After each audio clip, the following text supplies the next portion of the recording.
¿Qué sucede en el país? Tendencias del acontecer nacional en Análisis Situacional.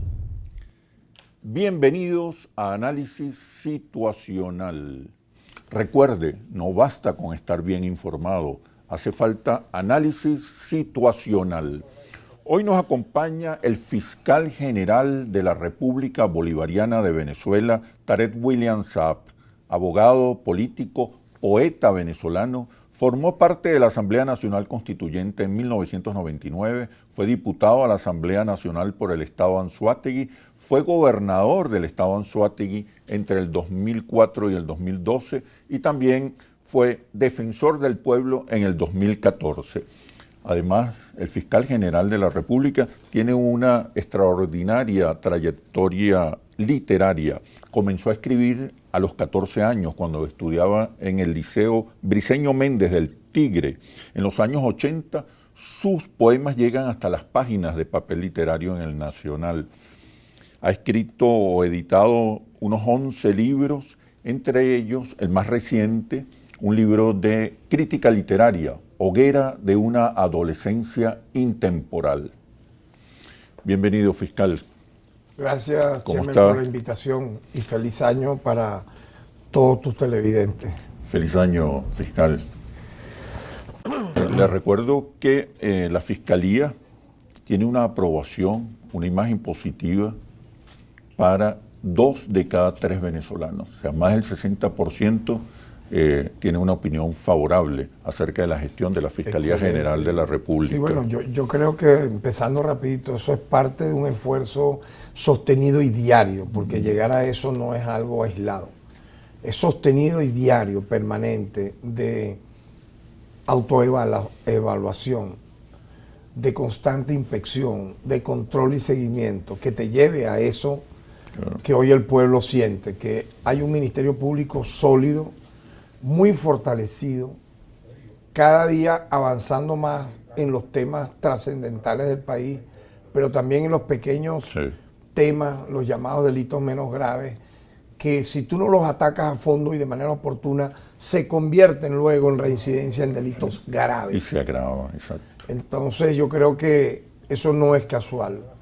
Y agradezco, bueno, al pueblo de Venezuela que nos haya dado esa confianza, incluso todos los miércoles, lo hicimos en diciembre y empezando el año, para que tengas una idea, todos los miércoles, durante horas de la mañana y parte del mediodía, hasta principios de la tarde, en las plazas Bolívar de las comunidades más apartadas, para luego llegar a las más pobladas, están fiscales del Ministerio Público en las plazas Bolívar con sus lactos, con sus actas de entrevista, escuchando al pueblo con sus denuncias. Los que no pueden llegar por razones X a una sede del Ministerio Público pueden acercarse a las plazas Bolívar. Ese es el programa, la Fiscalía va a la comunidad, ¿no? El Ministerio Público va a tu comunidad, correcto.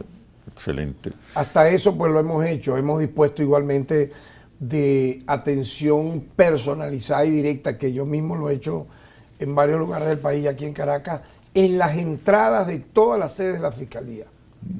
No solamente llegar a la mensajería, no solamente llegar a la recepción, no, es que ya ahí hay unos abogados, unos fiscales, se rotan también los directores, recibiendo la gente que de manera natural, espontánea, va a ver cómo van los casos, hacerle seguimiento a los casos o colocar una denuncia. Excelente. Mira, recientemente hiciste una rueda de prensa para informar acerca de medidas judiciales contra dirigentes golpistas acusados de traición a la patria, magnicidio, incluso robo de nuestros recursos en el exterior. ¿Me puedes explicar un poco en qué consiste? Sí, yo diría que fueron 2 alocuciones, 2 ruedas de prensa empezando este mes de enero. Las hice durante 2 lunes consecutivos. La primera hablaba de las solicitudes de orden de aprehensión a 5 sujetos de una fantasmagórica ahora comisión parlamentaria ad hoc. Destacan entre ellos 3 parlamentarios que fueron electos y vencidos sus plazos entre el 2015 y 2020. Aquí hubo unas elecciones donde efectivamente se eligió a una nueva Asamblea Nacional que entró en funciones en enero del año 2021. O sea, va para su tercer año. Entonces imagínate tú ahora, aparte de haber hecho el ridículo de esa basofia de gobierno interino,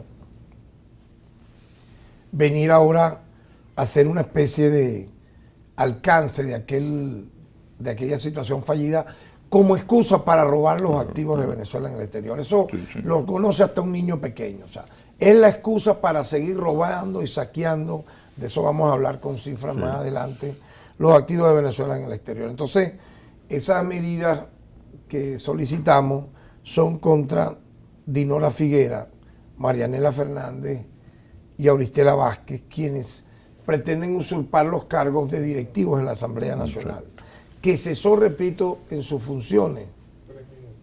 Fueron electos por 5 años y además que siendo inclusive, suponte tú que existiese como tal una asamblea en funciones, no son ellos los llamados, siendo parlamentarios, a tutelar, a dirigir, a evaluar, a dirigir los activos de Venezuela en el exterior, porque eso es imposible, eso no le toca. Yo fui parlamentario, incluso diputado al Congreso bicameral.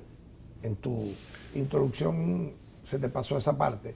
Yo fui electo en el Congreso bicameral en noviembre de 1998 y vi cómo feneció esa forma de legislar donde existía la Cámara de Diputados, la Cámara del Senado, que lo que hacía muchas veces era retrasar las leyes que construía, que redactaba la Cámara de Diputados.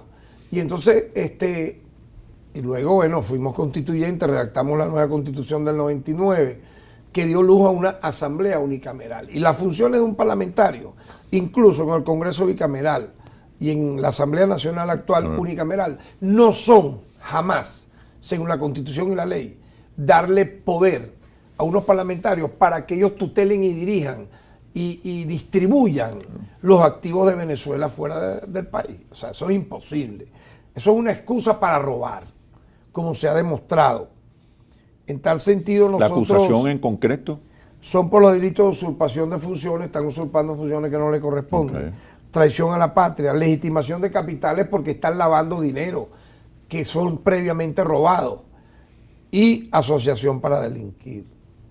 Igualmente, nosotros hemos, aparte, dictado las mismas órdenes de aprehensión contra el falso secretario de esa asamblea ilegítima, José Figueiredo Márquez, y el falso subsecretario Luis Alberto Busto. A estas personas le hemos solicitado medidas de alerta roja ante Interpol porque son delincuentes, no son políticos. Son personas que usaron alguna vez la política para delinquir. Y la reciente alocución que hicimos este lunes pasado tuvo que ver con una delación que hiciera el tristemente célebre LL, conocido como Niño Infierno. Algunos le dicen el Niño Infierno. Es un nuevo proceso, ¿no? Es un nuevo proceso que se levanta a partir de los señalamientos de Leopoldo López. Otros le dicen Niño Bomba. Señor fiscal, vamos un momento a comerciales. ¿Con cuál te quedas tú? ¿Con Niño Infierno o Niño Bomba? Este sujeto que ha pretendido quemar el país, llevarnos a una guerra civil por su delirio tremendo de querer ser contra él a la también fuerza hay procesos abiertos, ¿no? Por supuesto. Bueno, vamos a continuar una vez que regresemos a los comerciales. Ya venimos. ¿Qué sucede en el país? Tendencias del acontecer nacional en análisis situacional.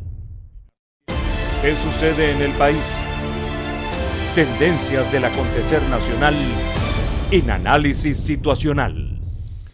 Hoy nos acompaña el fiscal general de la República, Tarek William Saab. Le preguntaba, estimado fiscal, ¿en qué consiste este nuevo proceso que se basa en las recientes declaraciones del dirigente Leopoldo López? Bueno, este sujeto el día 13 de enero difunde un video como prófugo de la justicia, donde señala directamente a Julio Borges de ser artífice, protagonista estelar junto con él, del llamado golpe camburero, porque ahí está un video, tú lo puedes pasar, donde aparecen, que yo lo transmití en el día de la rueda de prensa, donde aparecen unos cambures, unos plátanos. Los plátanos verdes, sí. Ajá, pero al lado de unas bombas, de unas granadas, de armamento, de unas municiones. Es decir, ellos iban era a matar, ¿no? En el puente Altamira, ese fatídico día 30 de abril del año 2019. Buscaron bañar de sangre el país para que por la vía de una presunta masiva llegada de pueblo al distribuidor Altamira, que no fue nadie. Nadie. Eso está en las imágenes, clara y directamente vista. Supuestamente los acompañaran a esa sublevación que obviamente no se dio. A partir de allí, nosotros, luego de esta delación que hace este sujeto en contra de Julio Borges, le dictamos orden de aprehensión por los delitos de traición a la patria, conspiración y asociación ante el Tribunal Segundo de Control contra el Terrorismo. Yo quiero destacar que este ciudadano Borges tiene órdenes de aprehensiones previas por delitos muy graves también, como su participación directa en el robo del oro en la República, perteneciente a la República, depositado en Inglaterra, y otra por su planificación y financiamiento, según las delaciones de los participantes, del intento de magnicidio contra el jefe de Estado Nicolás Maduro, ocurrida el 4 de agosto del año 2018. Por lo tanto, yo quiero destacar, como un redondeo y un balance de esto, que nosotros tenemos 27 causas 27 procesadas de investigación en contra de esta banda, de esta mafia conocida como gobierno interino. Allí nosotros hemos precisado 22 investigaciones por los delitos de usurpación de funciones, legitimación de capitales, terrorismo, tráfico de armas, traición a la patria y asociación, entre otros. Igualmente, contra esta banda llamada gobierno interino, se le suman 5 investigaciones más relacionadas con irregularidades en la empresa Monómeros, para un total de 27 causas contra esta mafia. Quiero destacar que entre las más importantes, para señalar algunas, ¿no?, serían la designación ficticia de la Junta Directiva de Citgo, Pequiven y Monómero, la designación ficticia de embajadores y encargados de negocios, sin tener la cualidad ni la facultad para ello, pues la Constitución es muy clara. Esto puede ocurrir luego de que alguien, posterior a una elección donde participan millones de personas, es electo jefe de Estado, presidente de la República. Y a partir de ahí puede designar directivas de estos, vamos a decir así, organismos de carácter estratégico para el país. Pero no como ocurrió con alguien que fue electo diputado en La Guaira, con unos poquísimos miles de votos, y de pronto Donald Trump, según lo que reveló Diego Arria, fue el que lo obligó, lo forzó, le ordenó que se autoproclamara jefe de Estado, ¿no? Una cosa ficticia, bufa, pero que le hizo mucho daño al país. Contra ese señor hay procesos abiertos.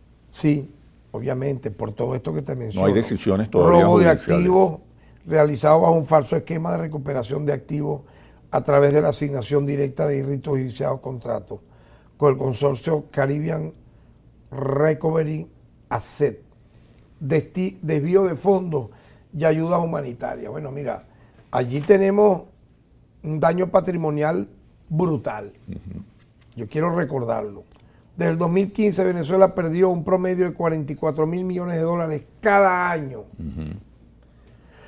Durante los siguientes 7 años, como consecuencia de las medidas coercitivas unilaterales, estas sanciones criminales que son violatorias a los derechos humanos. En activos y recursos bloqueados, retenidos, confiscados fuera del país, a Venezuela se le ha causado un daño patrimonial por encima de 30.000 millones de dólares, solo por activos y recursos bloqueados. Si sumas todo, las investigaciones estiman en 214 mil millones de dólares las pérdidas de la industria petrolera. Entre el 2015 y el 2022. Producto de la caída de la producción, las sanciones, la guerra de precios y el sabotaje contra PDVSA. Entonces yo quiero destacar que la situación actual que tenemos a nivel de las investigaciones contra la Junta Ad Hoc ficticia de PDVSA, Citgo, Monómero, Banco Central de Venezuela, Oro, Inglaterra, tienen 54 personas órdenes de aprehensión. Obviamente nosotros tenemos detenidos, como tú bien sabes, que han sido muchos de ellos por los delitos violentos ocurridos en el país, porque fíjate, esto ha sido dos bandas. Aparte de esto tan terrible que te estoy mencionando, aquí hubo un intento de magnicidio el 4 de agosto del año 2018. Sucesivamente el golpe de Estado, intento de golpe de Estado platanero del 30 de abril, pero igual hubo metrallas, fusiles, municiones, balas para matar. Y la intención era esa. Derrotadas ambas por el propio Estado venezolano, que tuvo las medidas defensivas para lograr ello.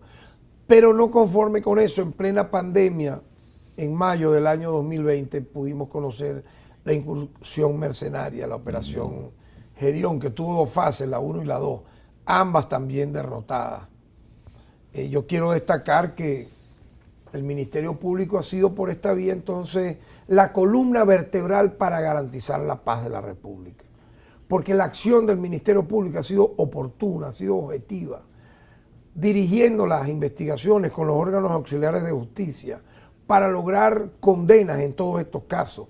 Aquí ha habido admisión de los hechos, inclusive de los mercenarios estadounidenses que confesaron y que nos llevaron a otros protagonistas de estos lamentables hechos. Por lo tanto, yo creo que el Ministerio Público merece sin duda mayoritariamente el aplauso pues, de la gente, yo diría la propia fortaleza, inclusive yo diría también de bendecir, porque son obras muy, pero muy importantes para que en Venezuela no hubiese una guerra civil. Yo creo que nosotros hemos logrado, dirigiendo esta acción penal, evitar de manera oportuna que aquí se desate una guerra civil. Ve la diferencia de cuando estaba la innombrable ex fiscal general de la República en plenas guarimbas. Hubo inacción, brazos caídos. Ahí no se imputó a nadie, ahí pudiesen haber matado estos forajidos que se encapuchaban con armas no convencionales y convencionales, matando policías, mataron guardias, quemaron vivos a personas, entre ellos Orlando Figueras, que no fue el único. Nosotros solicitamos la extradición de uno de sus criminales asesinos que estaba en España, la aprobó en una primera instancia el sistema de justicia español y en última instancia lo Fíjese, denegaron. fiscal, la gente reconoce la labor de la Fiscalía, entiende que hay procesos judiciales abiertos, pero la gente está impaciente y no entiende por qué no hay medidas todavía definitivas para castigar a algunos de estos dirigentes que incluso pasean por la ciudad de Caracas. Pero por favor me responde cuando regresemos a los comerciales. Ya venimos. ¿Qué sucede en el país? Tendencias del acontecer nacional en análisis situacional. ¿Qué sucede en el país? Tendencias del acontecer nacional en análisis situacional. Estamos con el fiscal general de la República, Tarek William Saab. Le preguntaba, señor fiscal, que me explicara un poco en qué consisten las nuevas acusaciones contra yo te puedo hablar de las algunos órdenes de dirigentes de aprehensión oposición. y de las acciones de privativa. O sea, yo quiero destacar esto. Contra toda esta mafia autodenominada gobierno interino, que ha intentado por las vías más criminales derrocar a un gobierno legítimamente constituido, como es el gobierno del presidente Nicolás Maduro. Hemos logrado 289 órdenes de aprehensión, pero fíjate este detalle importante, han sido detenidas y acusadas, están privados de libertad 129 personas. Están siendo enjuiciadas. Vinculados con todos estos delitos. Con todos estos delitos. No son presos políticos para nada, ni presos de conciencia, son ladrones, criminales, terroristas que por estos delitos incluso casi todos admitieron esos hechos y otros delataron para nosotros conocer de la participación de varios protagonistas que inicialmente no aparecían en el radar de las investigaciones. Es decir, admitieron y delataron muchas de estas 129 personas. Hay 13 personas con solicitud de extradición. 63 personas han sido condenadas. Fíjate, 63 ya han sido condenadas por estos delitos que incluyen magnicidio, intento de golpe de Estado, operación Gedeón, etcétera. Condenadas, es decir, sentencias definitivamente firmes. Se han practicado 113 allanamientos, hay que verle la cara a todo esto. Esto es un trabajo, mira, sin descanso, diario, de día, de noche, de tarde, de madrugada.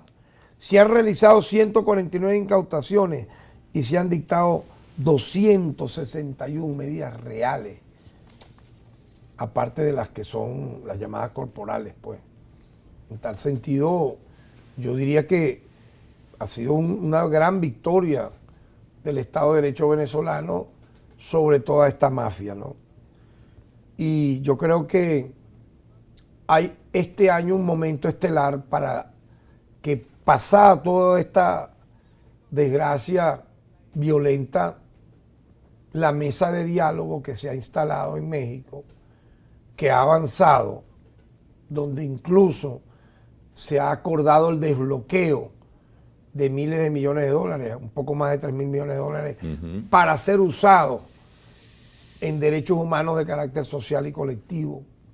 Yo creo que eso merece también nuestra atención y yo soy un partidario de que por esa vía del diálogo lleguemos, como vamos a llegar, a buen puerto en las ya anunciadas elecciones presidenciales que se van a realizar, según ya todos los actores han dicho, en el año 2024. Es importante que la gente sepa que ya hay actuaciones judiciales definitivas, que hay sentencias, hay señalamientos concretos. Yo creo que eso era lo que la gente quería escuchar. Ya allí lo he dicho y lo he repetido, no esta vez nada más en tu programa. En varias de mis ruedas de prensa, en varias de nuestras redes sociales, hemos hecho énfasis en eso. Yo creo que ha sido muy importante, mira, porque el bien más importante de un ser humano y de una patria y de un país, aparte obviamente de la prosperidad, de la justicia, etcétera, es vivir en paz, es sentir un clima de tranquilidad. Mira, un ser humano podrá tener limitaciones físicas, podrá tener limitaciones en su logística financiera, etcétera, pero si tiene dentro de su espíritu, de su alma individual, la paz, créeme que tiene más de la mitad del terreno ganado. Entonces, vamos a traspolar, a proyectar ese ejemplo que te doy al país. Si un país está en calma, está viviendo una paz ciudadana, tú verás cómo los otros problemas a través del diálogo, del debate, de la unidad nacional, se van a resolver. Y eso es lo que se está respirando en el país. Yo he dicho que no hay un país en el planeta Tierra que haya sobrevivido, que haya resistido lo que ha resistido Venezuela. Venezuela ha resistido desde el año 2002, incluso desde el año 2001 con el paro empresarial que lideró Carmona en diciembre del año 2001 contra las leyes habilitantes. Luego vino el golpe de Estado del año 2002 contra el comandante presidente Hugo Chávez, que fue el padre de esta nueva historia, con la revolución constituyente que da inicio con su mandato en febrero del año 99, cuando él firma el decreto para convocar una Asamblea Nacional Constituyente, que dio las bases de esta nueva república. Luego de ese golpe de Estado, donde incluso mataron gente, o es que es mentira, no utilizaron fusileros para matar personas de factores opositores, factores progubernamentales, para generar un caos, una guerra civil. Incluso por horas lograron derrocar al presidente Hugo Chávez. Quien te habla, siendo presidente de la Comisión de Política Exterior, fue detenido arbitrariamente y yo te aseguro que eso iba a ser una cacería de brujas masiva, que iba a tener miles de miles factores de políticos que participábamos dentro del Estado venezolano detenidos o muertos. Pero la respuesta cívico-militar del pueblo quebró esa intención. Mira, luego vino el paro petrolero que le causó en aquel momento una cifra inenarrable, sorprendente, de pérdida al país superior a los 20.000 millones de dólares, que terminaron siendo nada en comparación a los casi 250.000 millones de dólares que ha perdido PDVSA entre el 2015 y el 2002, que ha perdido el país, que han podido servir para alimentos, para medicina. No conforme con eso. Para aumentar el sueldo a los maestros. Claro que sí, obviamente, eso está claro. Pero si saquearon las arcas del país. Entonces vean eso, yo quiero que vean esa realidad.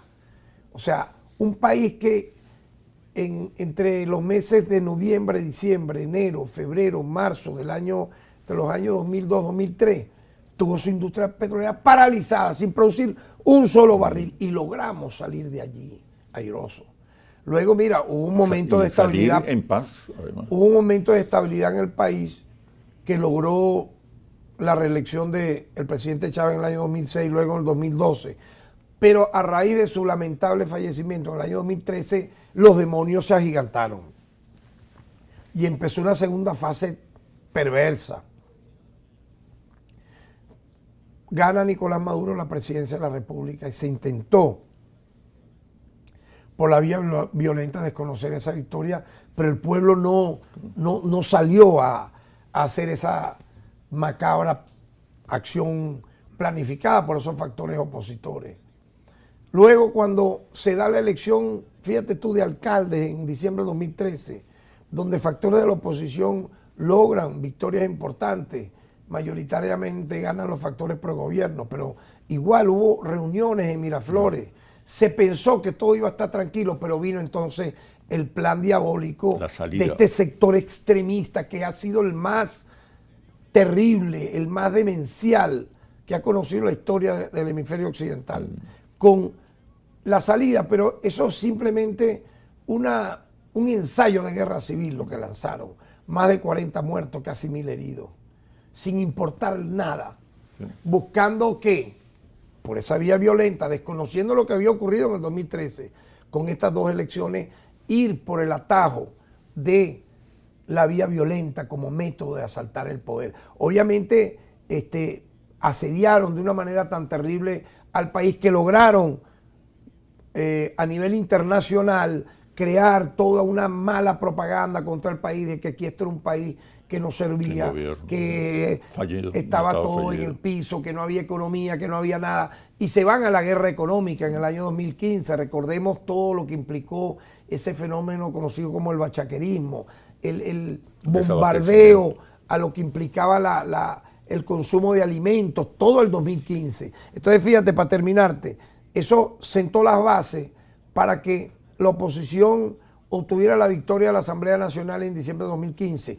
Y ahí pasan a otra fase más terrible.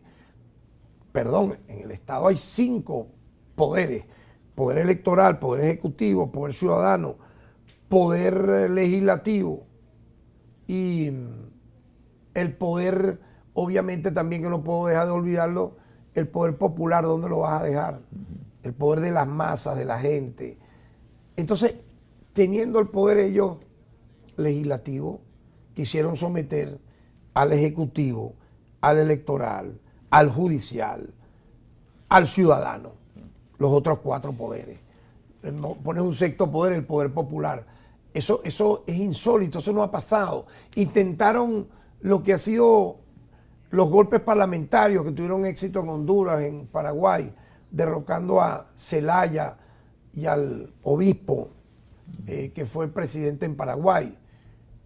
Fallaron y se fueron a la vía entonces nuevamente de una salida triplemente macabra, con un saldo de 140 fallecidos y de casi 2.000 heridos en el año 2017. Fíjate, y es ahí donde a mí me eligen fiscal general de la República. Vamos a hablar de eso, de la gestión desde entonces de la Fiscalía General de la República. Y quisiera resaltar un caso que también es importante, el caso Monómero en Colombia. ¿En qué estatus está? Pero una vez que regresemos a los comerciales. Ya venimos. ¿Qué sucede en el país? Tendencias del acontecer nacional en análisis situacional. ¿Qué sucede en el país? Tendencias del acontecer nacional en análisis situacional. Nos acompaña el fiscal general de la República Bolivariana de Venezuela, Tarek William Saab. Usted entra en escena como fiscal general de la República en un tiempo difícil. Muy difícil. Muy difícil. Y con una fiscalía destruida que eso es lo que pareciera una bodega, una pulpería. Y una mafia corrompida totalmente. Corrompida de una manera tal que, mira, hemos hecho un esfuerzo, tú no te lo imaginas. Yo he tenido que colocar a nuestros directores generales y de línea, a las direcciones de disciplina, de inspección, de doctrina, simplemente para recorrer el país, para inspeccionar y evaluar todas las fiscalías superiores en los estados. Y hemos logrado, obviamente, avances sumamente importantes a nivel estructural, porque yo me consigo inclusive un sistema de actualización de casos obsoleto, periclitado, donde había, imagínate tú, casos sin cerrar de la época casi de la Cuarta República. ¿Cómo es eso en un sistema automatizado de actualización de seguimiento de casos? Del 99, del 2001, del 2003, cosas que habían prescrito pero estaban ahí activas. Entonces, mira, es depurar eso y que efectivamente los casos reales que existen, agilizarlos. Nosotros nos hemos encontrado incluso en fiscalía cajas con miles de expedientes sin abrir, sin resolver. ¿Cómo puede ser esto? Y nosotros hemos tomado las medidas ejemplarizantes para avanzar, porque yo he dicho una cosa, yo soy el fiscal general de la República, están los directores generales, están los directores de línea, los comisionados, pero mi llamado siempre a los fiscales superiores en sus estados. Ustedes son los responsables en sus estados de lo que está ocurriendo. Y es una cosa pequeña, si a ver, vamos comparado con lo nacional. Porque usted está en Anzoátegui y resuelva en Anzoátegui, no espere que vaya al fiscal general o el fiscal o los directores generales de línea. Usted está en Falcón, resuelva en Falcón. Usted está en Zulia, resuelva en el Zulia. En Miranda, usted tiene su equipo allí.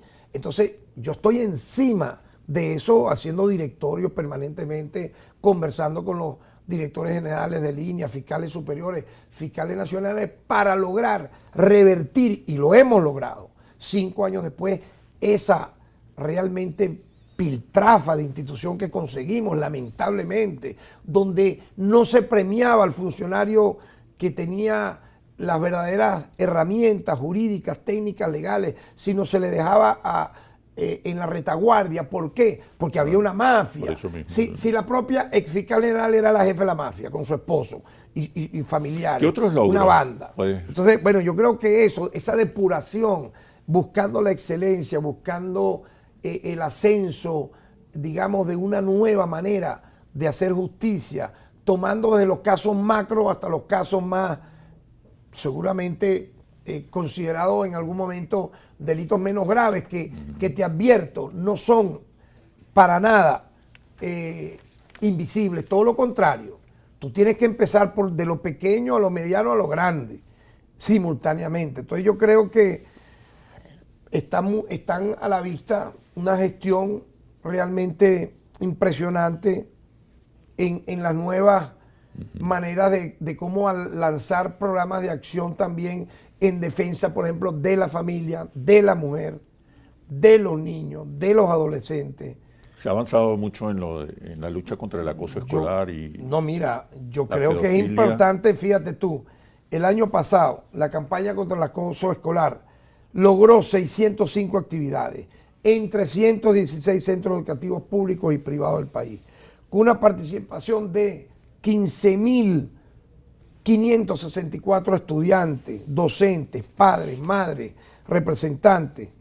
Y allí entre enero y noviembre del año 2022 registramos en todo el país un total de 371 casos de acoso escolar con 413 víctimas. Logramos 165 adolescentes que fuesen imputados, 121 acosados. obteniéndose 12 condenas.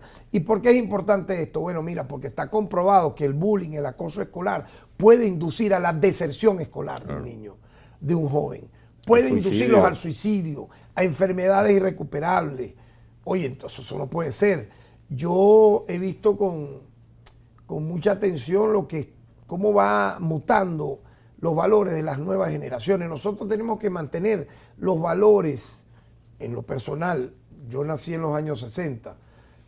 En 1962 yo he dicho que la generación que nace entre los años 50 del siglo pasado, principios de los 70, hemos sido una generación de oro porque tuvimos los valores morales de la familia, de la paz, de la lucha cívica, de los valores de la rebelión por un mundo mejor, de la música, del arte, de la poesía, de la cultura, de la literatura, donde inclusive los géneros musicales que fueron surgiendo, como el rock and roll, fíjate que las letras eran letras, en su gran mayoría, simbólicas, muy importantes para el sueño, para los ideales, para el amor, para la paz. Oye, no estas cosas que uno está viendo, si tú me permites, no me lo has preguntado, pero es de antivalores total, solo por el marketing de las letras que uno ve en el reggaetón. Sí. O sea, todo es que si, mira, lo atroz de la pornografía llevada a la música, ¿por qué? O canciones como esta última, por ejemplo, si me permite, de Shakira, donde el amor se reduce a un reloj Rolex, a un zarcillo, dígame, no, dame un zarcillo Cartier con una pulsera Cartier y con un reloj Cartier, porque estoy cumpliendo años o porque viene la Navidad. Quiero de regalo eso, o sea, bueno, eso es lo que habla la canción de Shakira, o que ella es un Ferrari y la otra es un Volkswagen, o sea, entonces, no, mira, pero permíteme, es que hasta allí hay todo un plan. No lo veas, yo no lo veo de manera aislada. Eso con las teleseries de los narcotraficantes que te ponen la apología al narcotráfico, al consumo de drogas, ¿no, mi compadre? Una persona que consume droga es un enfermo. Consume alcohol es un enfermo. Entonces, todas las canciones de esta nueva camada y las películas te hablan de eso. ¿Para qué? Para mí, para mutilar varias generaciones y una élite imperial dominar así de manera más fácil el mundo. ¿Cómo procede Tenemos que rebelarnos contra eso. ¿Cómo procede la Fiscalía contra la pornografía infantil que se vehicula a través de las redes sociales? Pero me responde, por favor, cuando regresemos a los comerciales. Ya venimos. ¿Qué sucede en el país? Tendencias del acontecer nacional en análisis situacional. ¿Qué sucede en el país? Tendencias del acontecer nacional en análisis situacional. Nos acompaña el fiscal general de la República, Tarek William Saab. Le preguntaba, estimado fiscal, ¿cómo procede la fiscalía en los casos de evidente pornografía infantil a través de las redes? ¿Es posible? Bueno, yo creo que tenemos un plan ya y eso está en marcha. Cuando nosotros decimos en esta campaña, en este programa educativo, preventivo y sancionatorio a la vez, pedofilia es crimen. ¿Qué busca la pedofilia? Atacar a un menor. Agredirlo sexualmente a costa de su vida futura y presente. Fíjate que en esa campaña hemos realizado 400 actividades formativas y de sensibilización en todos los estados del país, con una participación de 16.910 personas. Esto es algo importantísimo, entre estudiantes, docentes, padres, madres y representantes. La parte preventiva, pedagógica, educativa. Hemos visitado 271 centros escolares y se han distribuido material informativo a 12.500 personas aproximadamente. Esto va a continuar. Esto no es que es por un año, no, esto es permanente, claro, porque es formación, es prevención, y ahí respondo tu pregunta. En el periodo de enero-noviembre del 2022 se han registrado en todo el país un total de 1.987 casos por el delito de abuso sexual a niños, niñas y adolescentes, y se han contabilizado 2.505 víctimas. Hubo en ese año 1.700 personas imputadas, 2.155 acusadas y 867 condenadas. Es decir, que ha habido sanción severa. Y yo te digo, nosotros buscamos allí la máxima pena, 30 años. Incluso hemos logrado por los llamados actos lascivos, condena de 15 años, porque ¿por qué tú vas a agredir sexualmente a un niño que puede ser una bendición de Dios, un niño, una niña? Eso no merece una pena mínima, no, una pena máxima. Y en ese sentido yo creo que está la parte sancionatoria. O sea, por un lado la parte preventiva, por otro lado la parte sancionatoria. Yo creo que una de las cosas más positivas que ha hecho mi gestión es visualizar, que se vea esa realidad, pero para la prevención más que todo, porque yo creo que ahorita la gente está más alerta y denuncia más. Sí. No es que hay más casos, no, es que ahora la gente denuncia, no tiene temor a denunciar, porque sabe que el Ministerio Público va a actuar de manera rápida e inmediata. Y fíjate, esto tiene que ver con derechos humanos, si me permite rápidamente, porque nosotros hemos logrado algo importante a nivel de los derechos humanos. Una cifra como esta, hemos logrado imputar a 1.578 personas por violaciones a derechos humanos. Hemos acusado a 1.783 agentes del Estado, policías o cuerpos de seguridad que lamentablemente violaron los derechos humanos de personas. Han sido privadas de libertad 836 agentes del Estado y hemos logrado 387 sentencias condenatorias. O sea, va en ascenso la sentencia condenatoria. Esto es un mensaje a la CPI. Venezuela tiene cómo actuar dentro de Venezuela con nuestro sistema de justicia. No necesitamos una justicia transnacional para lograr esto, que aquí está. Lo hemos logrado con nuestro esfuerzo, con los órganos auxiliares, con los tribunales, que haya justicia y la gente incluso lo ve. Por eso yo he dicho que hay que tener ahora alerta, porque como los agentes del Estado que en algún momento pudieron haber estado acostumbrados a hacer esto, han mutado a otras cosas y por eso yo pido que se denuncie rápidamente.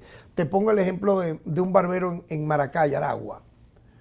Él lanzó un video, hizo un llamado al Ministerio Público, él decía que había migrado a Colombia y había regresado, montó una barbería y entraron unos funcionarios de la PNB a su barbería.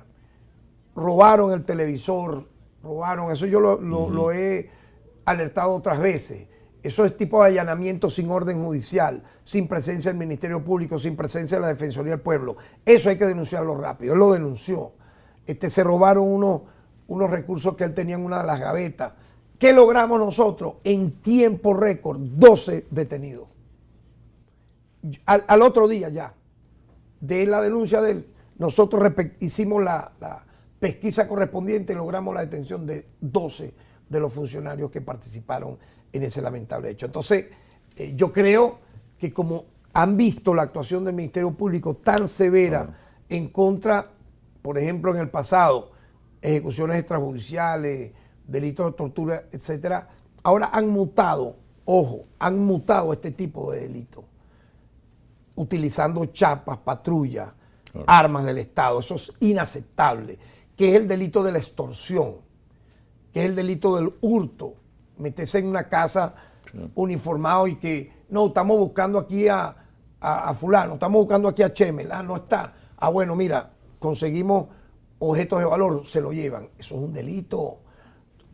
Se convierte en un delito común, pero también una violación a derechos humanos en tanto tú, como agente del Estado, estás practicando ese hecho en contra de una persona. Entonces yo pido que se denuncie de manera inmediata, al igual que en las alcabalas, que se grabe, que no haya temor de grabar. ¿Por qué? Es noticia crímenes. Claro. Rápidamente se convierte en una denuncia y nosotros actuamos de oficio. Entonces yo creo que sí hemos avanzado y han disminuido las tasas de delitos vinculados a estos temas que te estoy mencionando, porque ha habido una rápida actuación del Ministerio Público con la sanción respectiva. Bueno, fiscal, muchísimas gracias por este análisis situacional y por presentar los logros y éxitos de la Fiscalía General de la República y sobre todo por insistir en que la gente tiene que denunciar, porque la Fiscalía escucha a la gente. Así es. Está escuchando a la gente. Quedaron, como siempre, muchos temas por abordar. Pero para otro... Para otra oportunidad. nacional. Ustedes están solicitando incluso revisar el régimen legal de condenas, ¿no? Para castigar más Sí, severamente a quienes lo estamos haciendo agreden a los niños, en niñas. delitos que tienen que ver como agresión a los niños, niñas, adolescentes. Incluso que adolescentes que tengan una edad superior a los 14 años Exacto. puedan ser tratados como adultos, en tanto cuando tú tienes más de 14 años y cometes, por ejemplo, un delito de asesinato, de homicidio, la pena máxima pudiera llegar a 10. Entonces imagínate, sale a los 24, quién sabe si otra vez a reincidir en un delito. Es un debate que hemos querido abrir en el país y yo espero que sea un debate sano siempre, porque no te olvides que también el Ministerio Público le ha entregado a la Asamblea Nacional actual 8 leyes vinculadas a todos estos temas como parte de la cooperación entre los poderes del Estado. Bueno, excelente. Muchísimas gracias, amigo fiscal.